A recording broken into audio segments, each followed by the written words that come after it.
আসসালামু আলাইকুম everyone, welcome back to my channel আসমাস cooking show. আজকে স্পেশাল একটা ডেজার্ট রেসিপি তৈরি করে দেখাবো।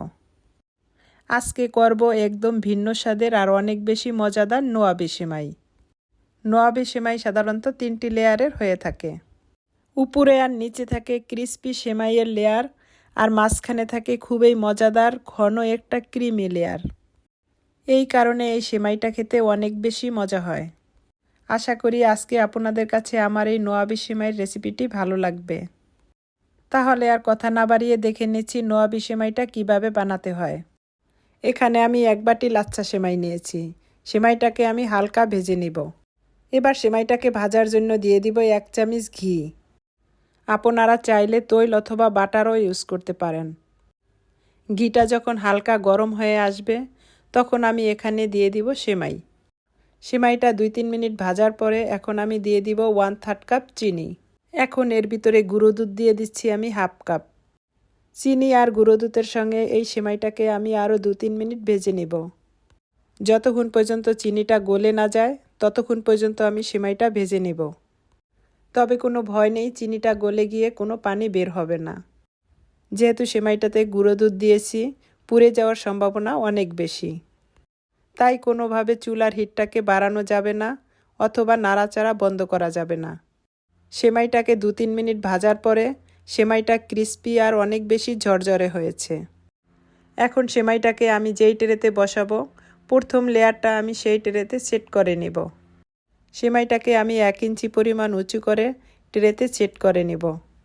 এই কাজটা আমি আগেই করব, যেন ক্রিমটা রেডি হওয়ার সাথে সাথেই সেমাইয়ের উপরে দিয়ে দিতে পারি। সেমাইটা সেট করা হলে এখন আমি সেমাইটাকে এক সাইডে রেখে দেব। এবার বাকি যেই সেমাইটা থাকবে উপরের লেয়ারের জন্য একটা বাটিতে আমি সেই সেমাইটা রেখে দেব।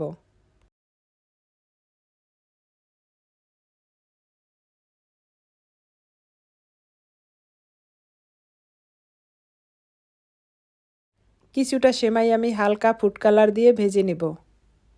এটা একদমই অপশনাল। এই সেমাইগুলো দিয়ে পরে আমি সেমাইটাকে ডেকোরেশন করে নেব। দেখার সৌন্দর্যের জন্য আমি একটু কালারফুল সেমাই দিয়ে উপরে ডেকোরেশন করে নেব। রঙটা সেমাইয়ের সাথে মিশে যাওয়া পর্যন্ত আমি ভেজে নিব। এই পর্যায়ে আমার সেমাইটা রেডি। এখানে আমি 1/2 লিটার দুধ নিয়েছি, তার সাথে দিয়ে দিব 1/2 কাপ কনডেন্স মিল্ক। এখন এর সাথে দিয়ে দিব 1 চামচ কর্নফ্লাওয়ার আর 1 চামচ কাস্টার্ড পাউডার। এখন সব উপকরণগুলো একসাথে ভালো করে মিশিয়ে চুলোর জালটা অন করে দিব। এখন এটাকে অনবরত নাড়তে থাকব। এই পর্যায়ে নাড়া বন্ধ করা যাবে না, না হয়তো নিচে লেগে যাবে। এটাকে আমি 7-8 মিনিট জাল করতে করতে ক্রিমটা ঘন হয়ে আসবে। এই পর্যায়ে চুলার জালটা মিডিয়াম রাখতে হবে। এরকম ঘন হয়ে আসলে ক্রিমটাকে আমি নামিয়ে নিব। এর থেকে বেশি ঘন করা দরকার নেই। নামানোর পরে ক্রিমটা এমনিতেই আর একটু ঘন হয়ে যাবে।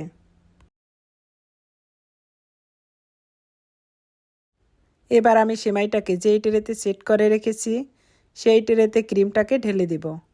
পুরো ক্রিমটাকে সেমাইয়ের উপরে ঢেলে দিব।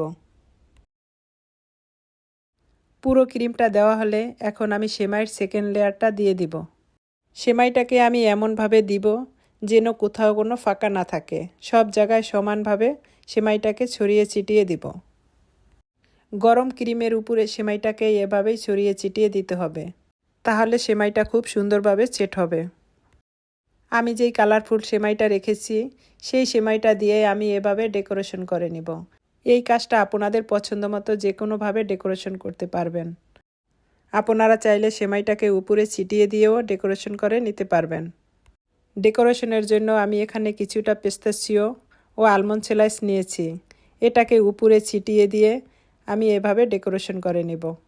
এটাকে 3-4 ঘন্টা নর্মাল ফ্রিজে রেখে সেট করে নেব। আমি আশা করি আপনাদের কাছে আমার এই রেসিপি ভালো লাগবে। আমার এই রেসিপি ভালো লাগলে আমার এই চ্যানেলটাকে সাবস্ক্রাইব করে দিবেন আর বেল বাটনটা অন করে রাখবেন। আমার পরবর্তী ভিডিওর নোটিফিকেশন সবার আগে আপনার কাছে পৌঁছে যাবে।